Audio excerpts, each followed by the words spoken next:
and intersectional justice.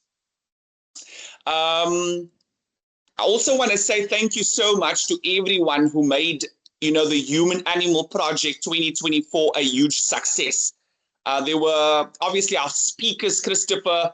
We want to say thank you to you, to Yvette, to Syl, and then also to our speakers that had a chance to really represent at their campuses. Samisa from UWC, Antoinette also, if I'm not mistaken, from UWC, and then also Zanele, and I think she was from WITS University. They gave amazing speeches. If I'm forgetting you, my apologies. We want to say thank you to all the speakers who made this a success. The campuses that we visited were UCT in Cape Town, UWC in Cape Town. We then went all the way through to WITS University in Johannesburg. From WITS, we flew over to Nelson Mandela Bay. And yeah, it was a success, and it was a super fun experience, and I think it exceeded everyone's expectations. Thank you for letting me know that Zanele is from UCT. Also, without our sponsors, it wouldn't be possible. So I just want to give a quick thank you to our sponsors and also our partners. Our main partner who really assisted in making this happen is APEX Advocacy, and that's obviously led by by Christopher. So we want to say thank you for your continued support and collaboration in driving intersectional justice. We then also want to say a massive thank you to the Humane Society International Africa for your incredible partnership in advocating the cause of animal and human rights. We then want to say thank you to Planty Brew for being a wonderful supporter of our cause. Then our media partner, Omni Wilderness Media, thank you so much for your support in the content creation. Travel and Tours Cape Town for making the hike up the mountain possible and bringing some indigenous fields into the discussion. And then our food partner for the day, our snack partner and our kombucha partner, Happy Culture. Thank you to them. They donated so many items, and it really kept some of the students coming. I think a lot of them came for like 3 items, but it also kept them booched up, kept that gut strong, and the snack bars were also plant-based and absolutely delicious. So we want to say thank you so much to Happy Culture. Okay, and I'm not going to take much more time. I think I gave a nice 5-minute introduction. I want to say, you know, that today was obviously a Q&A, but we have a very special person that we've introduced on all the campuses. She unfortunately wasn't able to come to South Africa, but she's here with us today on the Q&A. I'm going to give a quick introduction to her. So Syl Ko, a groundbreaking philosopher and co-author of the acclaimed book Afroism. Syl is known for a critical work on race theory, animal rights, and decolonial thought, which challenges mainstream narratives in both racial justice and animal liberation movements. So without further ado, I'm going to introduce Syl Ko. Thank you so much for joining us, Syl. You're more than welcome to start your presentation. Thank you. Maybe we can, everyone can give like a little, either round of applause, put your mic on, we can make some noise, put your mic on, just go like, woo, welcome, South Africa, welcome to you. Just keep the hearts coming. Can some of you guys put some hearts up there, please? Let's get some hearts and some, come on, everybody. There we go. I like that. Syl, the floor is yours. Okay, thank you. So first of all, thank you to Candice and Nikki and the Human Animal Project for inviting me to participate in this. And also thank you to all the universities that were hosting. So I work in something called Black Veganism. Let me share my screen. Can everyone see that? Yep. Okay. And can everyone hear me okay? Can I just ask everyone, during the presentation, can we please turn off our mics so we don't get any background sound? Thank you. And so today, and I'm going to ask the organizers and also Yvette and Chris, I know this is supposed to be in Q&A, but I might need a little bit more than 30 minutes to get through all of this. So I'm going to be giving an introduction to a view that I call Black veganism. And Black veganism is a really huge view, so I'm only going to talk about one brief aspect of it. And just to clarify from the beginning, Black veganism is not a movement of Black people who are vegan. It's also not commentary on anything to do with diversity or issues with race in the animal rights movement. Those are all important and interesting issues, but Black veganism doesn't specifically talk about those things. It's a particular view, and in the view, the aim is to relocate the animal question.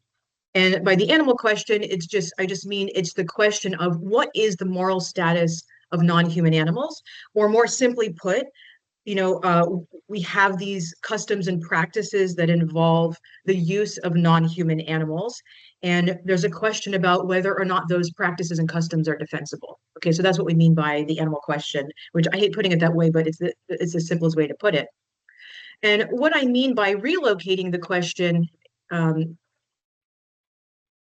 is this. So what Black veganism seeks to do is to move the context of the animal question out of the realm of talking about actual specific non-human animals, and to move this question over into the context of animality. Okay, and so by animality here, let's be clear, it's a concept that is not sourcing its information from anything about actual non-human animals, but rather it's sourcing its information from a mechanism that human societies use. And so here I'm using the mechanism in place in our current racial colonial schema, which is going to be one that's heavily focused on race and ethnicity. But this mechanism is not specific to the West, and nor is it something specific that's to contemporary culture, but you're going to see this time and time again in all kinds of cultures. And in fact, according to some scholars, it seemingly is operative in most, if not all, human societies since the inception of human recorded history. Okay. So this mechanism, so I want to talk about racism as an instantiation of this kind of mechanism. And what this mechanism is called the sociogenic principle. And so this is from the work of Sylvia Wynter, and she draws on Frantz Fanon, who comes up with the term sociogeny. And sociogeny, or the sociogenic principle, is just a law that is governing our sense of self. So in other words, our lived subjective experience that we experience as instinctual is actually culturally programmed.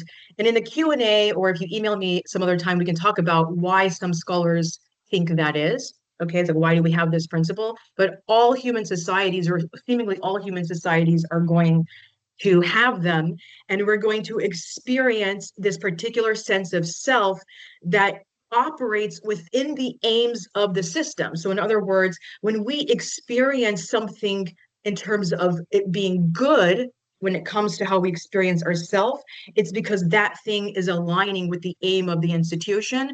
And when we experience ourselves as bad, it's because we're doing something that's not aligning with the aims of the institution.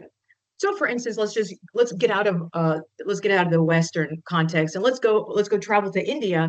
In India, they have a mechanism called the caste system, which you have here, where humanists, what it is to be human, is going to be understood within those four varnas, the top one being Brahmin.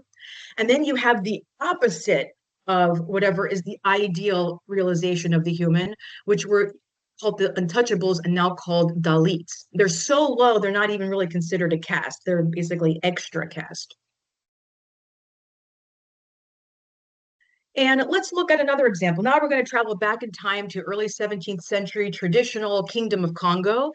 There, humanist was understood aesthetically in terms of blackness. So what it was to be the ideal manifestation of a human being was that you have very, very dark skin. And in fact, the blacker you were, the more beautiful you were.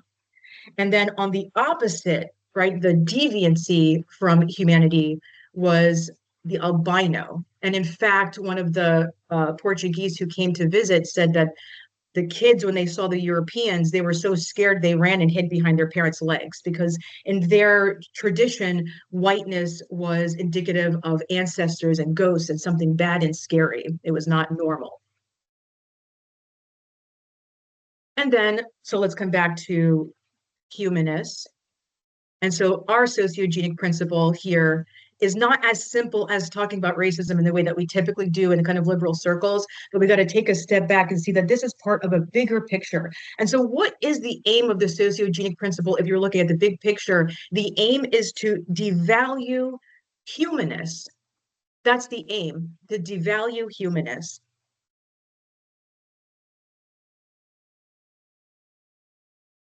So what does this mean that we're experiencing ourselves more or less as human, or our subjective experience of humanness is dictated by a sociogenic principle?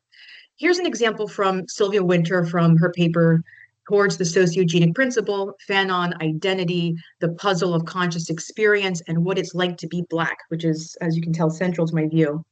She writes, the colonized Negro is not only elevated above his jungle status in proportion to his adoption of the mother country's cultural standards, in this case, France. In addition, he becomes whiter to the extent that he renounces his blackness, his jungle. It is to the extent that the Caribbean Negro renounces his blackness, his jungle, that he experiences himself as more human. And so here you can see what's going on. You had France, who's the mother country. They came and colonized the Caribbean Negroes' home. So now the new status, the new way to understand what being human is going to be understood in the terms of the French language in France. So now look what's happening. So the Negro who used to understand himself within the sociogenic principle of his own people, now he's coming into this new sociogenic principle. And now if he wants to experience himself, quote unquote, normally, this means he has to master French. He has to know about French culture, right? He has to know French history. He has to know about French philosophy, right? The more that he can behave in line with what is French, the more he is going to experience himself as quote unquote normal. And to that degree, the French will experience him as more comfortable to be around. And the more that he moves back to his African status, the more he's going to feel self-aversive attitudes, right?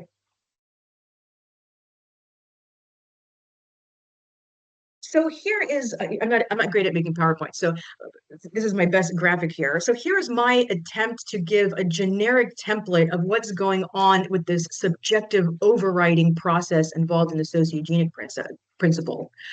So first of all, by humans, we mean capital H humans, and capital H humans are not all human beings. Again, the point of this is so that we can justify devaluing humans. And the way we do it is by saying all human beings are not human proper. Some humans are human proper. Those are the capital H humans.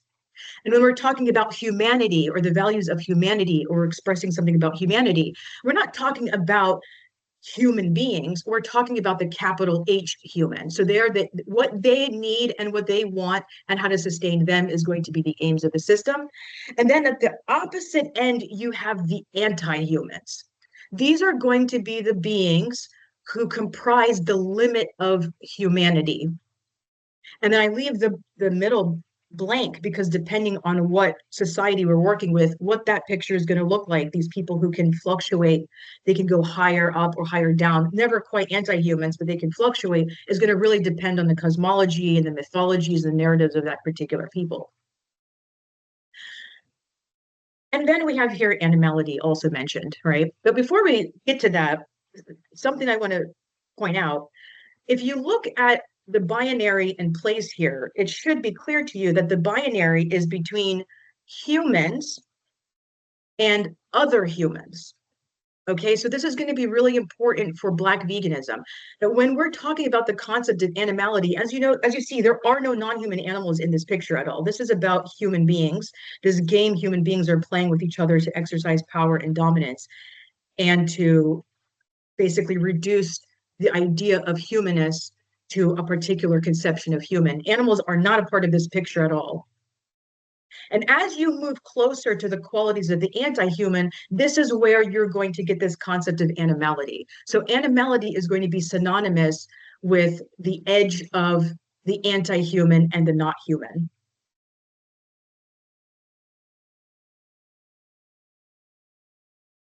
So animality is not coming from anything about non-human animals here. And so what Black veganism does is we look at the perspective of the anti-human in order to gain insight about the concept of animality. And we do this for two reasons. First of all, if you are a capital H human, this means your instinctual or natural sense of self and your culturally programmed sense of self, they are going to align. So you can experience, this is what we mean, you experience yourself as normal, as a generic human, the mundane human. But if you're the anti-human, you're going to experience yourself instinctually, right? Which is you experience yourself as good, as normal, capital, smaller letter N. And then you experience yourself as you must be according to the capital H human. So what happens is you are ruptured inside. The anti-human literally embodies the instability of this system. People who are Black refer to this phenomenon as like double consciousness. Females, which there's a human anti-human running in the opposite direction, the horizontal direction, which I don't talk about. There's other people who do a better job at that. They talk about their inner self as the fractured psyche. Dalits in India, Dalit comes from the Sanskrit word Dalita, which means broken, divided, split. Every anti-human is experiencing this clash of the instinctual self and the culturally programmed self. So they're going to be where the most important information about animality is going to come from because they are living the animality. And so that's where we're going to get the information. The other reason that we want to look at the anti-human perspective is because if the anti-human is experiencing the distress of the system in a way that the capital H human doesn't, in fact, the capital H human can't, then that means the anti-human is going to be how we reach the trap door of the system. In other words, if there's ever going to be a revolution outside of the system, you need beings who can actually experience outside of the system. And anti-humans in their clash, the clash distress that's going on, they are experiencing themselves in a way where they can see outside of the system. So they're going to have the best information. And so Black veganism, and this is a super crude, summarization of Black veganism. Black veganism is deriving an animal ethic by looking at the perspective of the anti-human to understand what is the concept animality, and understand that this concept was derived to devalue humans, but we use the same concept to cognize non-humans. Okay, so there's already so much moral content stuffed into the concept of animal. So when we're cognizing non-human animals, all of that stuff is being packaged into that cognition. So one question, and a lot of people ask this question, so like, so how did we become blind to this point? So how did we become blind to this capital A animality and the fact that it's basically has a gnomic function? It operates like a law. And in fact, Sylvia Wynter proposes that we should think of sociogenic principle as a psychophysical law. So how did this happen? And here with Black veganism, I propose this is what happened. We're trying to get right. So when we're asking the question about animals, we're trying to get right the moral story about non-human animals, right? This is an earnest question about, what practice or customs are okay, what's morally defensible. So we're trying to get this question right, when in fact, we can't even get right the conception when it comes to thinking about ourselves ethically. So here, what is a human? Even this is an issue. And I demonstrate this by putting up 3 sentences. All are using human and animal, and they all mean something totally different. So in statement A, we have all humans are animals. B, no humans are animals. And C, some humans are animals. So clearly something is off, because if all humans can be animals and no humans can be animals and also some humans are animals, I don't know what we're talking about. And the way that, especially when we're talking in these conversations about non-human animals, the conception of human that is typically taken up is going to be the one that you see in the statement, all humans are animals. And in fact, if you've been around like animal rights people, you'll hear that slogan, all humans are animals, which is supposed to be some sort of argument for why we shouldn't value human life over animal life in the relevant context. And what's going on in all humans are animals is that there's a particular understanding of what we mean by animal, which is going to restrict what we can think of when we utter the word human. So what it is to be human is going to be shaped by what conception of animal we're working with here. And so here, animal just means members of the kingdom Animalia. And in that respect, all humans are kingdoms of the members Animalia. And what most people are going to say is, listen, we're trying to figure out, humans, do we have some sort of special moral status compared to non-human animals or whatever? And listen, let's be like the natural scientists. Let's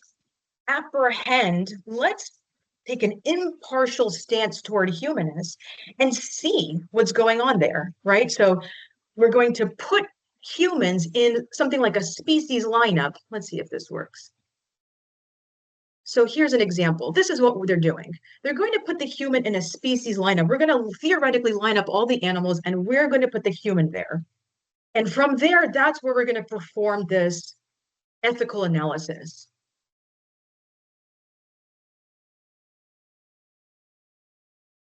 Okay. And so what they're doing is they're taking this external perspective on what it is to be human, right? So I can apprehend the bat, and I can apprehend the elephant, and I apprehend the human, and I apprehend the duck all in the same way. And you see what just happened there. The bat, the duck, the human, right? So whatever humanness is going to be like what batness is or what elephantness is. And so people who take this perspective, I call them species objectivists. And this is not saying that this is the more real or more epistemically accurate understanding of species. I just mean objectivism in the perspectival sense. Namely, we're taking an objective orientation to our own species membership. And species objectivists can either believe that animals have something like rights, or they can believe they don't have something like rights. But what they're all going to share is that the concept human is morally insignificant. It's a morally neutral category. And so for those that tend to endorse something like animal rights, they are usually species objectivists, and they're going to say something like this. There is no morally relevant property possessed by only members of the species Homo sapiens, such that we have a rational reason to privilege human interests over and against any other species. And so you'll see this in very popular literature like Peter Singer or Tom Regan, who, if we were sitting in a philosophy classroom, all these guys would be sitting on different sides of the table, all disagreeing, but where they all agree is that human is a morally neutral category, like race and sex. So here, for instance, in Peter Singer's Unsanctifying Human Life, he gives the typical kind of argument for what we call speciesism. I'm not going to read that whole thing, but speciesism. So what they make this genius move. They say, listen, if you look at all the humanisms, what's happening is we're taking a morally neutral category and we're making it morally relevant. And that's an illegitimate, it's an irrational move. So for instance, racism, according to these kinds of people, they're going to say racism is simply taking the morally neutral category race and making it significant. And sexism is taking a morally neutral category sex and making it morally significant. And then they say, and now look, species is a morally neutral category and we're making it significant. So it's speciesism. So if you're going to be thinking about animal injustice or the animal question from the species objectivist perspective, you must do so using the term speciesism. Okay, that's how they're going to understand what's happening to animals. And that's also going to inform what they think is the solution. They say, listen, the reason this is happening to animals is because we're taking this morally neutral category and we're infusing it with all this moral stuff, when in reality, that's not the case at all. And so now we have this random prejudice. So one question is, so how do species objectivists motivate the claim that animals have moral status? Because you have to realize when they say the human is a morally empty category, they're also saying so is animal. And some people who yell at all humans are animals, I don't think they realize that when they're reading Singer. None of these categories have any ethical significance. So what these kinds of people are going to have to rely on is moral theory. And so, utilitarianism, like Kantian deontological theory, virtue ethics, they have to rely on some sort of theoretical device. And that theory is going to tell you, oh, it's this capacity or this trait or property that confers a moral status. So then, okay, now that doesn't help, because now you have to prove which being has what capacity. So now you also have to rely on the natural sciences. So if you've ever been around animal rights people, you're going to notice they are fixated on data, right? They're always telling you stuff about the minds of bees and what monkeys can do, and dogs do this and this. And they're also focused on negative kinds of data, such as look at the suffering in the slaughterhouse and the factory farms, blah, blah, blah. And they're doing this because there is no grounding to having a moral status just by invoking the animal. You have to use moral theory, and you have to now provide evidence that that being has those traits. Okay. So someone like me, right, from Black veganism is going to say, okay, yeah, that's really cool. But it seems like something's missing. If we go back to our species lineup, there's the bat, there's the elephant, there's the human, there's the duck, there's the there's the bat, there's the elephant, there. Oh, wait a minute. When I get to the human, something interesting happens. I can definitely take a species objectivist perspective, right? And I'm doing so right now. But I can do something with the human that I can't do with the bat and the elephant. I can switch the perspective to a subjective perspective. That is, when it comes to this species, I have a double perspective that I can take up. And now let's say we're in some universe where somehow bats are as boring as human beings and they like to, speculate about philosophical matters. The bat can make the exact same move. The bat can say there's the elephant, the human, the bat. Oh, wait a minute. With the bat, I can say more because I have access to this second perspective, which is the subjective perspective. And so this is what no humans or animals are going to mean. So we've moved from all humans are animals to no humans are animals. And so what animal here means is something slightly different. It's a more fine-grained reference. Animal here means members of the kingdom Animalia who are also not members of the species Homo sapiens. That's all it means. And so what this is showing is humans are situating themselves in their own conception of human, which means we're acknowledging that we cognize and apprehend and move about the world in a way specific to us as humans, in the way that bats also have a way that's specific to bats, and elephants have a way specific to elephants. So just to clarify, like why someone like me would think this is an important move is, look, the kind of perspective we're going to take really matters when it comes to the question we're asking here. So the question about animals, about the moral question about animals, I'm going to say this is a question that's a local question, right? It's a question about how humans, what we as humans, how we should think of and how we should interact with non-human animals. This is a local question. This is going to be very specific to us as humans. So if we have a local question, shouldn't we be using a local conception of human? So let's move away from this, for example, and to look at this example to make sense of this. So for instance, let's take another question. Let's say I move to a new town and I need to know how to get to my new job, which starts tomorrow. And I go to my neighbor's house and she says, oh, hold on, I'm going to bring something for you. I'm going to show you something. It's amazing. It's going to work. And she shows me this. Okay, this is a Voyager 1 image of Earth. It's beautiful, it's scientifically accurate, right? It's up to date with all the numbers.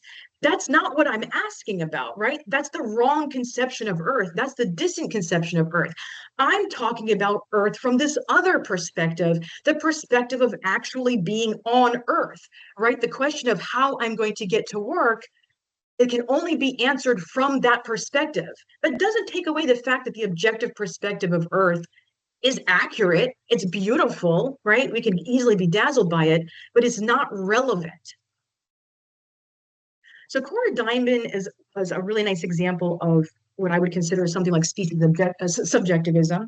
She says the difference between human beings and animals is not to be discovered by studies of Washoe or the activities of dolphins. It is not that sort of study or ethology or evolutionary theory that is going to tell us the difference between us and animals.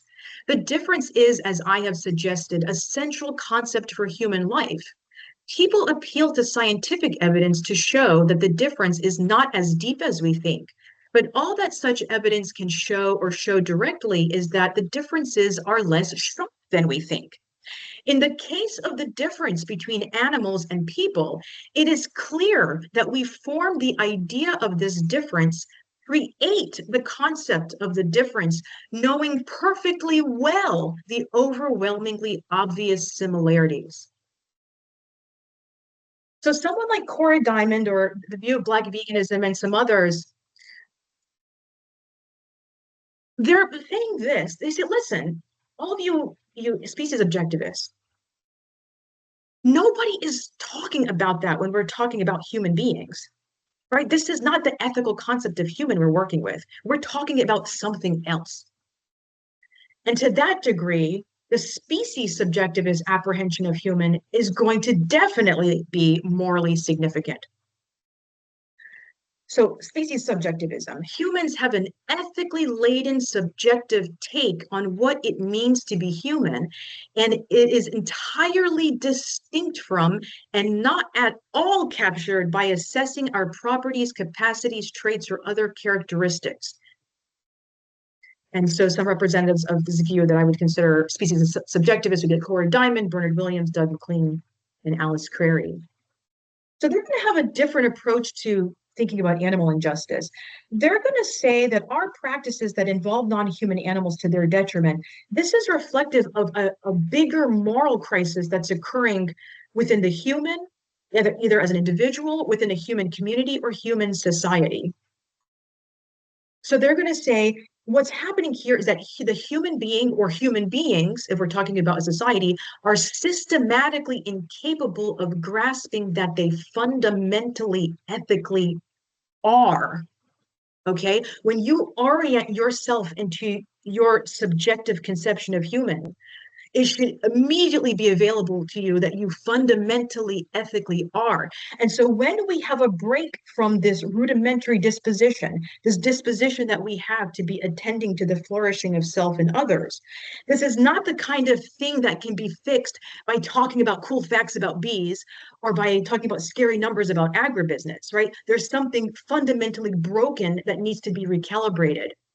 And so these kinds of thinkers are going to they're not going to emphasize anything about empirical data, whether positive or negative, but rather they're going to usually fixate on conceptual analysis, critique of moral theory, or a big one is going to be invoking the moral imagination so that we retrain our fundamental capacity to sense moral mattering.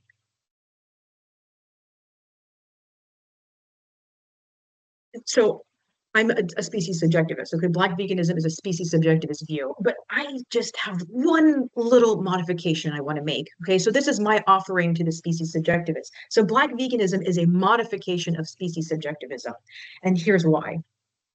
Here's 3 examples. It's not against the law to put an animal down. This is retrieved from a text message from a police officer who was detaining a Black child. It's not against the law to put an animal down. Second one, we're human too. This is something that this is not an alien talking, by the way. This is a human being using a popular slogan, a rallying cry, right, when they're protesting. And the third one, no humans involved. There was a file of cases in Los Angeles, California in the 1990s, which involved the Black people basically being assaulted or crimes committed against Black people. And they were never investigated because they were filed as NHI, no humans involved. So Black veganism is going to say, look what's interesting here. None of these examples involve actual non-human animals. Okay, these are just human beings. But it still matters whether or not you're considered human, right? So being human is going to matter even in cases where you're dealing with only human beings.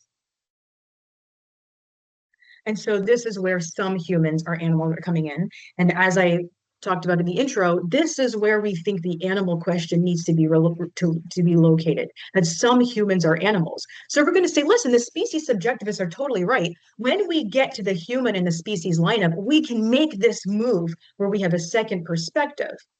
But we do not experience humanists in this pre-theoretical fashion.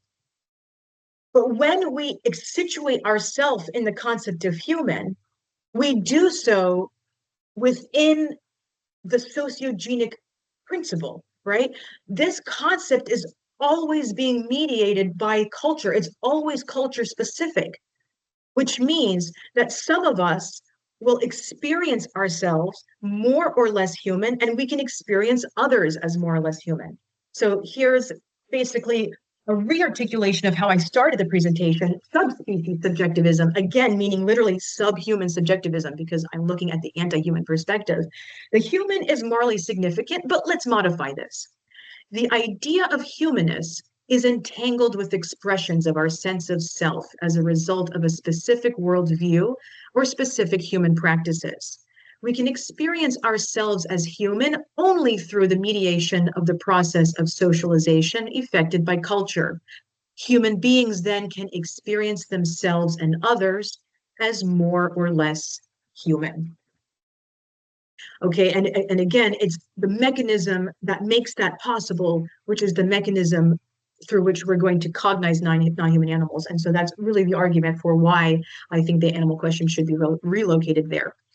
I know this was super crude, super quick. I couldn't get through a lot of it, but I always leave my email at the end. So please jot it down. Feel free to reach out to me. I like setting up video calls and talking. And I also wanted to credit my friend Mooney Perry for the animations.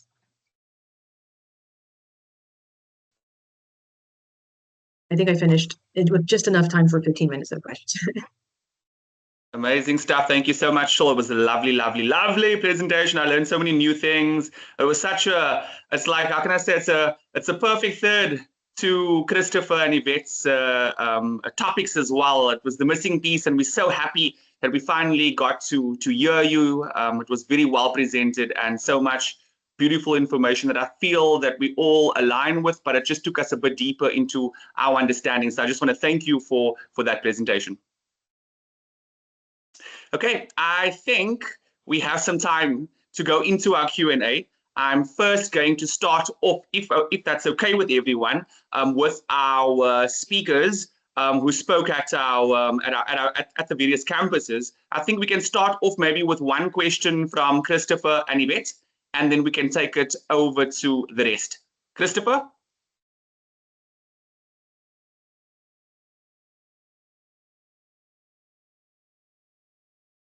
Oh, yes. Okay. Can you hear me? Loud and clear. Okay. So, oh, am I looking in the chat for the questions, or how are we managing this? I think you can either give some comment based on your discussion, because the three of you would have been on a panel together, in a sense, colleagues with regards to, intersectionality and Black veganism in particular, all coming from the same sorts of source. So maybe to add some comments, or to maybe ask Syl a question, that would be great.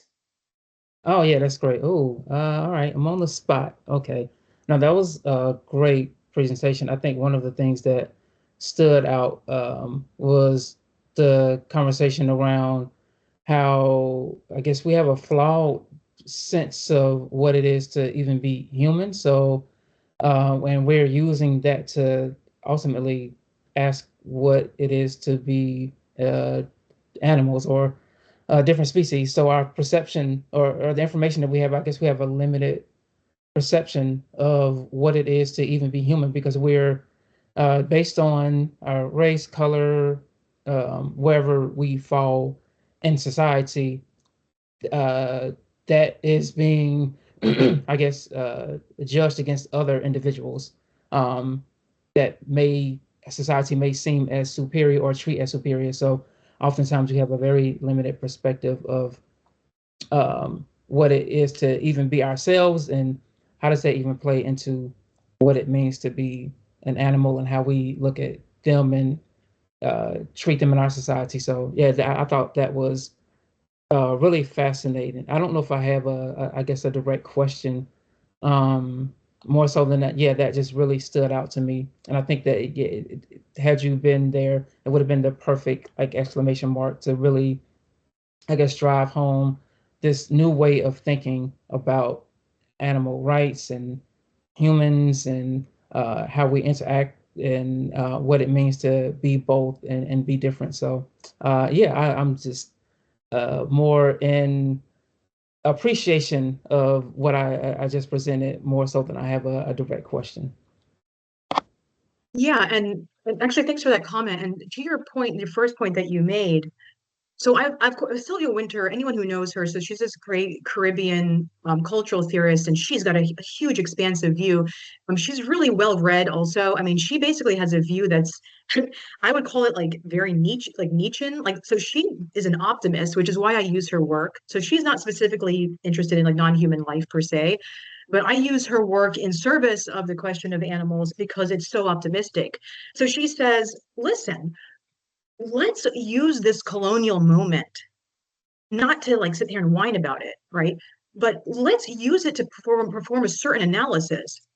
When you have these different cultures coming into contact, something amazing is happening epistemically.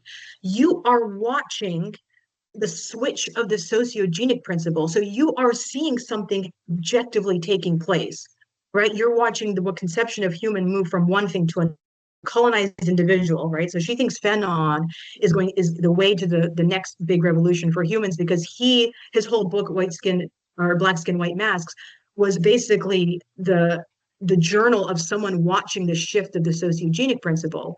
And so this gives us kind of a superpower, which is, okay, this isn't really what it is to be human, right? So if we have to have a capital H human, and some scholars are going to say we do, and a part of it is this kind of biological explanation that human beings naturally, and I use that word cautiously, naturally are very tribal. It's because of the big genetic variability with humans. So unlike bees, they can all do, there could be swarms of them working pro-socially together because they're really genetically identical. Primates are not. And so we tend to be very tribal. We're going to only be eusocial with those that are actual kin. So language and this, coming up with this capital H human was this way to get lots of humans who are from different tribes who are not kin to be conceptual kins, basically.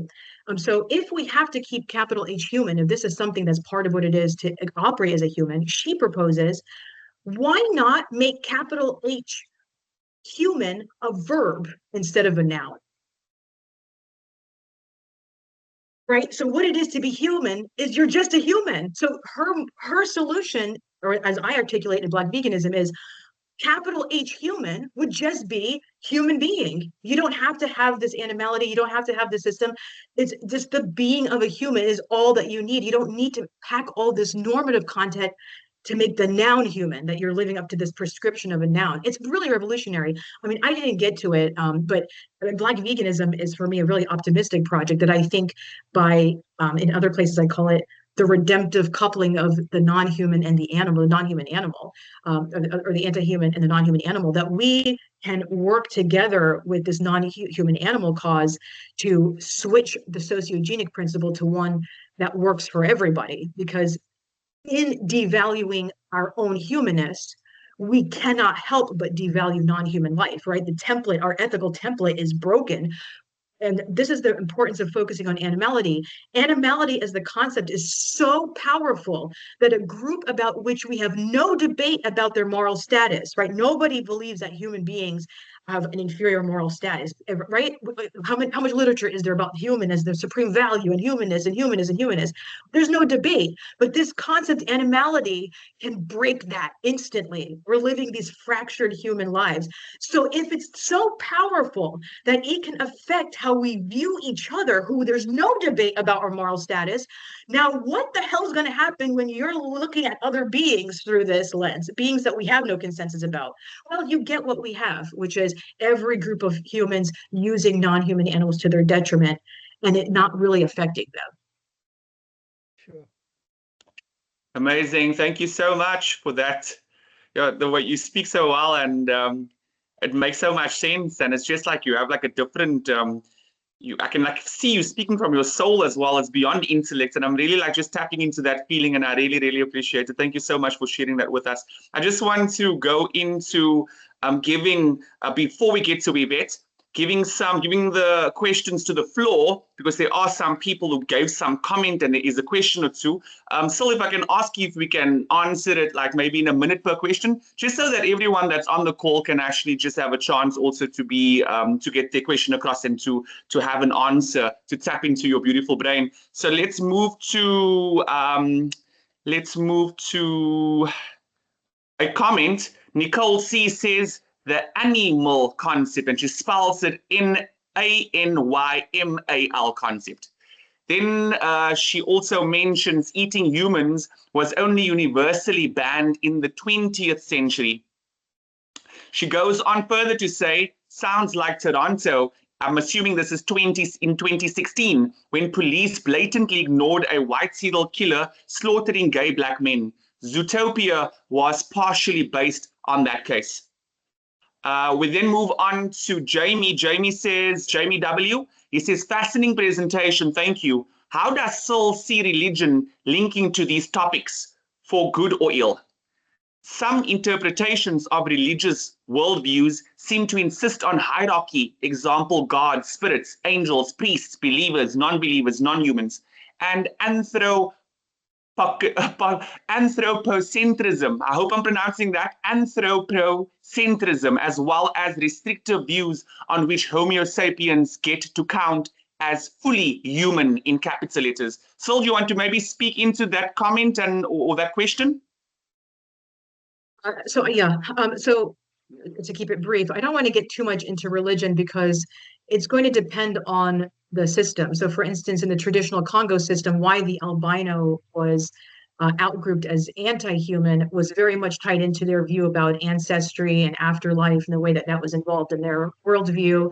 And with Christianity, it gets even more confusing because, for instance, in the United States, so when you would talk about Christendom, we today refer to this as a religious view, but up until about, was it the 17th century, Christendom was actually an ethnic category. It meant you come from the kingdom of Christ, meaning Europe, right? So just because you're a Christian didn't mean anything. And in fact, there's a whole slew of lawsuits that were happening in the United States with Black slaves who were arguing, hey, I should be freed because I'm baptized and I christened my child, or actually I baptized my child, right? They couldn't get christened because they weren't white, and the court would just dismiss the case because they're like, well, being a Christian doesn't matter, right? Them being Black, them being a Negro class is what mattered more. So religion definitely plays a role. And for the person who asked that question, they would really like Sylvia Wynter because she talks about the collapse of the religious narrative and how it collapsed because of the Darwinian narrative. However, just the structure changed. All the content is basically just moving from one to the next. So, Sylvia Wynter, she draws from like Michel Foucault and stuff like that. So they all talk about the role of religion. So I would recommend reading like scholars like that who talk about religion, but it's really complicated depending on where you are in the world and what religion you're talking about. Amazing, thank you for that. I'm going to go on to one more comment, just complete the comments and questions, and then we'll head over to Yvette. So in the chat section, We have Christopher earlier on saying such a thought-provoking presentation with some fire at the end. Then we have Nikki B saying such a thought-provoking presentation as well. Thank you, Syl Ko, and in brackets, unverified. Carla says, thank you so much. Carla is one of the profs or doctors from UCT. She also went with us on our Indigenous hike, and she's such a pleasure to have around. And we want to say thank you so much, Prof, for having us at UCT. And then I think we can hand over to Yvette. Yvette, I was thinking maybe some comments instead of a question, just based on the discussion, and maybe tie in the points that Syl mentioned that was sort of intersectional or related to what you presented in South Africa. Thank you, Chad. Sure, I will do my best. I love speaking after Syl Ko. I sound so eloquent when I, but I guess I would add to this or comment, and I won't take credit for what I'm about to say. I think I have in fact heard Syl Ko speak on this, and a colleague of mine, Eloisa Trinidad, if anyone's familiar with her and her work. One interesting component that wasn't mentioned today is sort of the non-newness of this. I know there were some examples given as far as this species objectivism and subjectivism. You know, it may be seemingly a new infusion, locating it within the animal rights movement and taking a look at how we locate animality. However, what I would love for more of us to mention or have in our minds is that even during the times of exploration, we can call it colonialism, you know, European colonizers, explorers coming to meeting indigenous peoples, asking, debating, having a philosophical discussion of whether these people were human.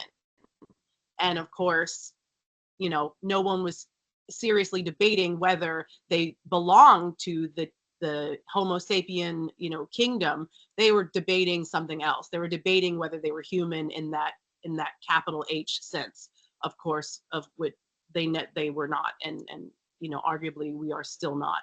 So I think that does tie a bit into where I took my presentation, sort of a starting point from there.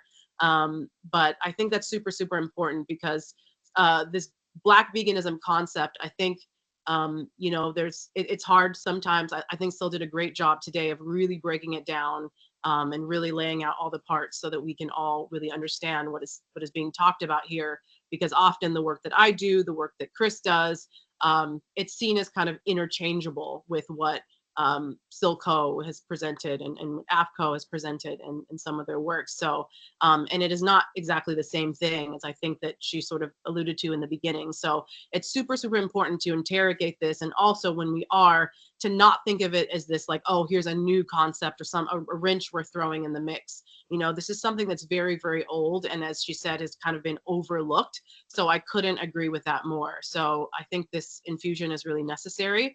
I don't think it necessarily negates the work that all of us are doing, but certainly there is an issue and a new framing that we could benefit from when we're trying to interrogate, you know, human-animal relations and animality. So I think that is definitely relative to or related to the speech that I gave, which was about an indigenous colonial perspective of animality and how we get to regaining the synergy that we had between human and our beyond human relatives. So, Chad, hopefully that's enough for you. That's great. Thank you so much. I got a hand up. Tony, would you like to ask a question?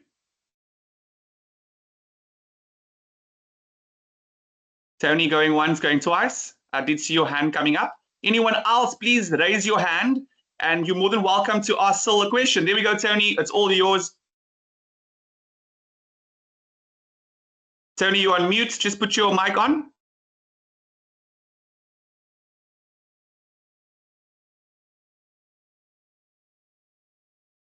Tony, you're on mute. Okay, we want to move over. We can come back to Tony. Viv, do you have a question? It seems like you're looking up at the sky there, or the other way around.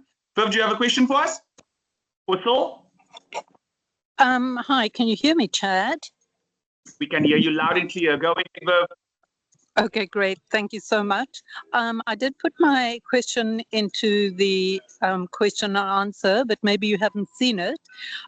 Very, very interested in this and new perspectives coming past, and now I have the words for them that I didn't have before. However, I have a question with a word that most of us use in our activism, for want of a better word, or advocacy for no harm to any being, and that would be veganism, which I'm asking the question is that still okay to use? Because in fact, it actually comes across to me and perhaps to many others as ahimsa, or doing no harm. So where does that come into the discussion as it has been presented today? Thank you. Oh, yeah, great question. So I'm not a very sophisticated person. So I'm not in academia. I just hang out with normal people. And so I regret the term Black veganism, to be honest, for like lots of reasons, but I'm stuck with it. So here we are. But my original intent in that term was to take two kind of very mainstreamy words and push them together to kind of force this reaction. So when we think of Blackness, automatically we're thinking of, a race schematic. And when you hear veganism, most regular people don't know the roots of veganism. They just know, oh, it's like animal rights type stuff, whatever. And so I wanted to take these two kind of generic ideas and squish them together and have people have this weird like confrontation with it. Like, wait, what could Blackness have to do with veganism? So I don't think too deeply about that, that kind of stuff. It's just veganism is the concept that we use to talk about this stuff. And so I use it. So I don't really think that deeply about whether or not it's okay. I know not everyone agrees with that. And so for instance, I have, for instance, some anti-caste vegan friends, because they have, wow, if you want to see a really unique situation going on with veganism, you can look at India, because in the caste system, not eating meat is associated with the Brahmin class, the higher class, and then anything to do with eating meat or even slaughterhouse type work or whatever is going to be seen in the lower classes. And so you have the lower, or not classes, caste, the lower caste are being oppressed, all these injustices happening, and the higher caste is using eating meat as a sort of a justification for it. And also in the West, a lot of people will import all of these Indian ideas, not understanding you're importing Brahmin ideas, which for them is this equivalent of what for us is white supremacy. So it's a whole complicated thing. So I don't get involved in any of that. I'm just talking as an ordinary person. So when I'm saying veganism, I mean just what the ordinary person on the street is going to think, which is, oh, like not eating meat because I guess you think animals have an ethical status or something. And it's like, yes, that's what I want you to think. Yes, let's go from there. Thanks so much, Viv. Thanks, Syl. Any other hands up? It will be great. If there's not anything in the meantime, we have Jamie. Jamie just commented. Let me just read it quickly. So Jamie says, Yamini Narayana work is fascinating. The cast to animal ethics space, Mother Cow, Mother India. And then Karen says there are lots of questions in the Q&A. Okay, I don't know if that's a statement or a little bit of sarcasm. Anyone else? Hi. Yes, you may go ahead. Hi, thank you. Sorry, my camera's not working, so I'm going to be a little bit of a boxer's voice. Hello, everybody, and thank you so much. This is Carla here.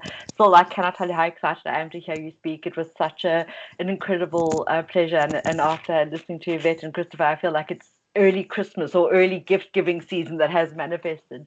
So thank you very, very much for the time and the input. I had a question that struck me around the tensions that you talk about in terms of what is felt or lived, and the way and the dependency on information. And I speak about this as somebody who's based in a health sciences faculty but comes from a humanities background. So whatever you're talking about, whether it's intersectionality or race, class or gender or sexual orientation or speciesism or any other thing, the constant rebuttal that I generally face is this thing of, but where is the evidence? And so trying to have that discussion, like we can't even get to the philosophical discussion because we're still at where is the evidence. Okay, so the tension between a very positive approach where you learn the right answer to a thing, and what I've seen reflected in all three of your talks, which has been about recognizing that people are on journeys, that these are processes, and the tensions between both those discussions about how do you even start having the conversations and the desire for this kind of somehow, like if you have real evidence, like proof, it will hold. And I'm thinking particularly about things like, you know, when there was a lot of fracture in LGBTQIA plus advocacy when they thought there might be a gay gene. Because on one hand, then you could say, oh, it's natural, big quote marks. But on other points, people say, but it's not about whether it's natural or not. It's about whether you're being ugly to people. And, you know, and the same discussions have been had around various things, women's brain size, you know, how people with different melatonin levels are placed in the world. So I suppose my question, which is really to all three of you, is how do you, or do you ever have the contexts where you have to try and marry, well, no, marry is a horribly patriarchal concept, bring together discussions around those that are felt, well, what is felt or what is seen or what is known at one level, with people who are really only interested in what they see as the hard sciences or the hard evidence? And how do you navigate those conversations? Sorry, that was a very long way to ask a very short question, but thank you. So Carla, before you stop talking, can you clarify what you mean evidence of what? So you spoke about earlier, and when you were talking about how, you know, people want to, that there must be evidence. So either you must show that, you know, animals are smart, so we can prove that an animal is smart, therefore we must care, or we can prove that you know, trees talk to each other, so therefore, you know, you shouldn't even be eating a tree, or you know, you must show the suffering. We show this many number, you know, that there is a fixation with metrics and with what is conceived of as like real evidence in big quote marks, as opposed to Yvette, some of the stuff I think you spoke about in your talk, which is more about that there are different ways of knowing, that there are different knowledges. And I'm just interested in how, for all three of you, that when that clashes, when that's impossible for sits an immovable object, do you have those situations, or do you just work around the movable object, or are there specific strategies that you have that have helped kind of take your discussions forward? Thanks. I don't know if that's clear. Is that clear? Yeah, I'm still not understanding what you mean by real. So I had brought up the fixation on empirical data, which, by the way, I'm not saying don't be a species objectivist. I have a lot of friends who are species, who I would consider species objectivists. And I always say, if that way makes sense to you, go for it. I mean, as evidenced by the story I just told you, Yes. For instance, if you're a capital H human, you're not going to even understand the world in the way the anti-human would. And so it's very bizarre to go to them and say, why are you talking about the world the way I am? You know, it's just like, Yeah. and for you to feel that way, they have to not, right? That this is a parasitic relationship, Yeah. right? So for species objectivists, and in aphorism, in the blog, I talk about this, where, like, listen, a lot of people are doing the work they do or have the projects they have because that's their reality. That's how they see the world, right? And so a person who does not have any actual lived experience of animality as something happening to them, it stands to reason that that's not what they would think of when you hear the term animality, right? And so they're going to do a totally different project. And as a hardcore pluralist, I say, do it your way. That's fine. I don't have a problem. You know, I know sometimes there's like these debates about like, oh, a single issue versus multi-issue. And I always say, just that's an unproductive conversation. No sane person thinks any issue is isolated from other issues in the world. What they might be saying is that this is not the time to express that, or this is not going to be relevant to the specific context. And if you disagree, that doesn't mean they're wrong or that they're bad. It just means start doing your own thing in the way that makes sense to you. That's it. Okay. So for species objectivists, when I'm talking about their fixation on data, it's because if you believe the only way to ground moral status is to say this being has XYZ, then where are you getting XYZ from? So that's why a lot of them have to appeal to the sciences. And there's an entire book about this. It's by Alice Crary. It was published, I think, in 2018, called Inner Ethics. And it's talking about this view that's very popular amongst scholars, scientists, everyone, that the natural world, okay, so the world, the empirical world, is morally neutral, and that we have to theoretically find a way to think about it ethically, right? So, and so she talks about this, why science is so important for these people and the work that it's doing. So I don't have to worry about the hard facts or evidence in that way, because I'm not a species objectivist, right? So I'm going to say I don't think non-human animals have moral status because they have X, right? They have vulnerability or they have sentience or something. That's a species objectivist project. That's for them to worry about. So I don't. So the only time that I personally would have to deal with, oh, what's your evidence for something, is going to be when I'm talking about the subjective story, which, the evidence is, as Fanon put it, you one day are feeling like a normal person, and then the colonizers come in and you start to experience yourself as bad, right? So one day you wake up, look at my great hair, my skin looking good, my lips looking good. And then in the space of a year, you're looking for skin bleaching cream and I gotta straighten my hair. That's the evidence. Now, the capital H human might not see it that way. It's really important that the capital H human doesn't care about the subjective perspective of the anti-human. The system is set up that way because we don't want people to see the trap door. So being an anti-human means you're going to talk about your subjective experience, which is giving objective information. And that's the paper that I talk about, the Sylvia Winter paper that I mentioned. That's the whole paper, what it's about, using subjective experiences to make a point about the objective world. When the Black person a year before was saying, oh, look at me, I'm looking fly. And a year later, after the French arrived and instituted white cultural standards, is saying, oh, I'm so ugly, I don't look as good as Scarlett Johansson, right? That right there is evidence, hard, cold proof that there's something wrong, right? That there's something different happening at this cultural level. Now, whether someone's going to accept that as the hard evidence is a different story. They're not going to, right? Again, the capital H human can't. But okay, that's okay. That's why I'm doing it within the subjective perspective of the anti-human. I'm not doing it from the capital H human perspective. They won't listen anyway. Cool.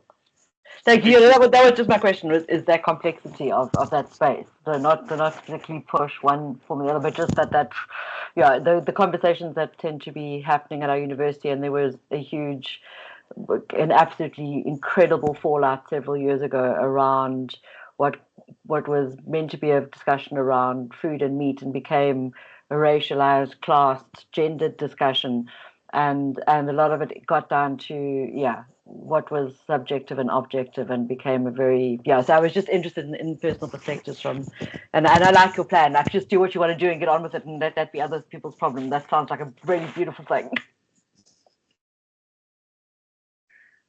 Thank you so much, Prof. I just wanted to say sorry to Karen. It seems like because some of us are using the mobile version of Teams that we don't have access to the Q&A in the normal home mode. So I did manage to get Karen's question, and I'm just going to ask it quickly.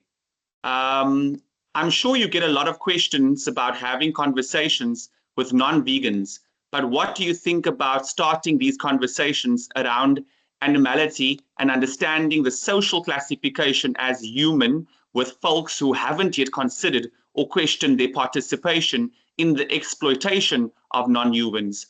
Have you had any experience with this? And if so, do these conversations feel different than when making some of the more common arguments in favor of veganism? Syl? Yeah, and in fact, most of the people so I do I'll do talks, and then I leave my email at the end, and I tell people, write to me, and I mean it, write to me, let's set up a video call. And I've had so many hours of conversations, I have so many friends now because of these types of events. And sometimes I think I agree to it because I want to make some more friends. But so a lot of the people that I talk to, they never once thought about the question of animals. And in a way, it almost helps that they never really thought about it, because once you start thinking about it in the species objectivist way, you are now imprisoned within the terms of that discussion. So a lot of people, a lot of times when you're talking to people who already have some exposure to like the animal rights movement, they quite literally cannot get past you making a claim about a human without them also assuming you're making a claim about an animal. They don't even understand how stuck in the binary they are. So if you're going to make, let's say, a positive claim about humans, and let's say you can't make it about animals because I'm not an animal, I have to remain silent about that part of their subjective experience. They're going to say, oh, you're denying it. In animals, you're being a species. Like they can't even hear what you're saying. So in a way, it's almost like I prefer talking to people who don't have a lot of exposure because they're approaching it from this kind of fresh perspective. And many times it's a really positive discussion. A lot of these people who are now vegans, it's precisely because you shook up something in them in a way that's a little bit different. I think in reality, the way that species objectivists talk about this issue is really confusing. This emphasis on humans being animals is not helpful. And in fact, I think in some ways, the species objectivist is kind of backed into a corner where they start making species subjectivist claims when the ordinary person that they're interacting with starts to push them. So back in the day when I used to be like a hardcore, I would go to restaurants and crying with a sign of a cow or something. I was one of those people. So I remember once having watching this interaction where my friend was, saying something about eating meat because this person was eating like a chicken burrito, and the person eating the burrito said, okay, so I'm an animal, right? So if I'm an animal and other animals eat animals, why is it wrong that I'm eating it? Why is it wrong when humans do it? I mean, so you're backed into this corner where you now are being forced to make some sort of moral division there, right? Like, well, I mean, we expect humans to be able to respond to this vegan message, blah, blah, blah, and why, right? So it just gets very confusing. And then also because species objectivists rely so much on moral theory, it's confusing because regular people aren't doing moral theory. And I'm one of the people who are going to say, I don't think morality has to be within the domain of moral theory. I think there's lots of different ways of thinking that would count as moral and is not, doing like philosophy proper or anything. And then it's also confusing because they're going to be focusing on this is the trait to pay attention to, or this is the trait, or it's just too much stuff going on. And really, it's quite a simple topic, which is we have this concept. It's so powerful precisely because we use it against each other. And look, I'm just pointing out something real obvious. We call cats and dogs and pigs and whatever, we call them animals. All right. So the concept that we're using to divide the human species, very effectively, I may add, we use to refer to all the rest of the members of the kingdom Animalia. That alone tends to get a person to start thinking, right? And I don't ever try to push some sort of agenda. This is like a genuine insight, where it's like, okay, like, do you think that's like, do you think it's a coincidence that they don't have any moral status in our society, and that it also happens to coincide with the very concept that we use to make sure we don't have moral status? Like, so I find the conversation way more fun. Also, I think people feel less judged because I think it's wrong actually going into judgmentally, because again, if you're not taking the system into account, you're making it like it's some sort of individual failure. The reality is those of us who are sensitive to the moral issue, we're the weird ones. We are all socially programmed to live within the aims of the system, which is going to be using non-human animals, right? And so for a person to not think much about this question, it's what you're supposed to do. That's the same as when you wake up in the morning and you're a female, like, oh, I gotta put my makeup on, or you get up as a Black person, it's like, oh, I gotta do my hair, right? That's normal. There's nothing pathological about you. You're acting the way you were culturally programmed to act. So we're the weird ones. We're the ones, and we're not in this position because we're morally righteous or we're smarter than everyone else. It's just that different humans have different capacities, and we might just be extra sensitive to this particular thing. So we have a different moral sensitivity. That's it.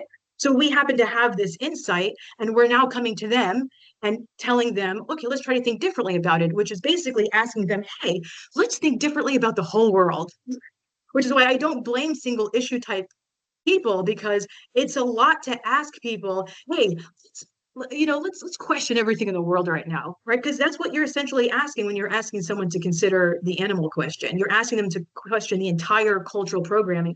You're asking them to question themselves, right? Your very identity, you're asking them to question that. That's a lot. So if you go into the topic just being blatant that is the template, it's much easier to have that conversation. And also because every human being is situated somewhere in this hierarchy, everybody has a say, everybody has some input. And so it's a fun conversation to have, and it's usually very productive in my experience.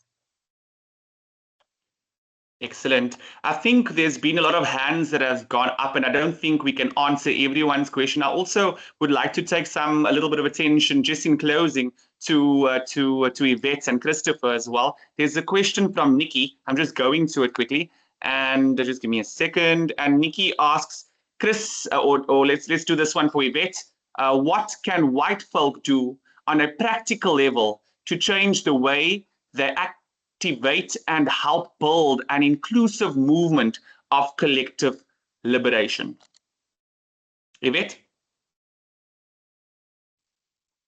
Yes, Chad, thank you. Hopefully everyone can hear me. I'm having internet issues.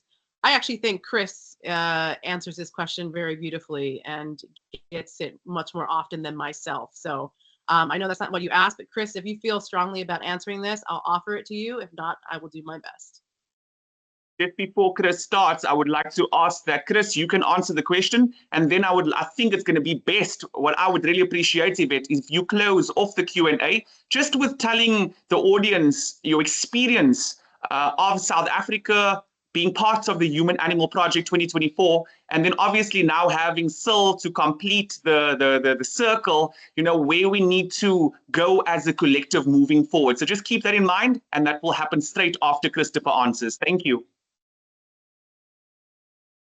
Sure, yeah, I'll chime in. I will say the thing that I've kind of guided people to do is really to search for outlets that aren't the norm within the animal advocacy space, organizations that are led by people of color, or organizations that are or get involved in activities and actions where you are supporting and lending your power and collaborating with others. I think one of the things that tends to happen in these spaces is a bit of like this white saviorism happening, where people think they have the answers. I think that they can save someone in these situations, and they rarely ever collaborate, ask, or seek out to assist. So I would say assist with organizations that are doing the work that you are interested in, or doing the work that you would like to support. I know a lot of times the mainstream animal advocacy space may not highlight those, but it's on us to search and find these people. It's up to us to look for the Syl Kos and the Yvettes and the organizations, whether it's Vegan Activist Alliance and APEX Afro-Vegan Society, that are doing this work, and get ingratiated with those, and also be in the communities where we can truly help. I know I did last year we worked with Black churches to show the smell of money. That wasn't something that was because the larger animal rights organization had a campaign where we said we would carry this out. No, this was something that we felt was good for our community personally at APEX. So we collaborated with the community and asked them, okay, where should we show it? How should we do this? So it was a real collaborative effort. So we were more in line with listening to ideas and collaborations than assuming we knew what we should do. And that was another thing with our No Backyard Slaughter campaign, where we worked to shut down an illegal backyard slaughterhouse in a predominantly Black neighborhood. I didn't know, I knew about animal rights and animal advocacy, but I didn't know what the community was working on. I didn't know their efforts. So I went in and literally asked them, hey, what have y'all been doing? How can I help? How can I support? So we were there to lend a helping hand. So lend a helping hand to those in the ways that they need it, not just by what we assume is best. Excellent. Yvette? Thank you, Chris, for taking that. Well, to close it out for everybody then, nobody was more skeptical than myself coming to South Africa, worrying or thinking that maybe we were imposing a sense of our US-centric cultural imperialism on other parts of the world. I wish more USians especially were mindful of this. You'll see a lot of us come into spaces thinking that we know best and that we are sort of dominating all of these movements, and everything is, culturally interchangeable. But after this experience with the Human Animal Project, I have to say all of the feedback, the stories, the questions, the challenges that were presented, there really is such a beautiful solidarity in the diaspora, Black diaspora, Indigenous diaspora, even just in animal rights or animal liberationists, or those who were even interested or willing to interrogate animality. There is so much there, and we are so few at that. So I can underscore the need for these kind of global conversations. And as we rise in our movement, right, there's a rising imperialist movement that's global. We have to keep having these kinds of conversations. They're very necessary. I hope the Human Animal Project hones in even more on the local voices and sort of has these conversations spilling over now into everyone's backyard. And as I mentioned at the end of my talk, I think it's important to mention again, this can not be contained in this very academic space with the academic jargon. It's great to lay it out, to name it, to understand it. But what really needs to happen now is we take all of these concepts and ideas and we learn and we practice to speak them in our everyday lives, to everyday people, to our grandmothers. We have to have these conversations so that they too understand. This really can't be revolutionary, and we can't be game changers if we are gatekeeping ideas and we are stuck also just writing think pieces or having our little meetings. We definitely need to be bold and be out there and make these conversations very normal. I can't thank the Human Animal Project enough. Hopefully, yeah, on behalf of everyone involved, that you took care of each and every one of us in person and virtually. So I mean, I'm moved beyond words.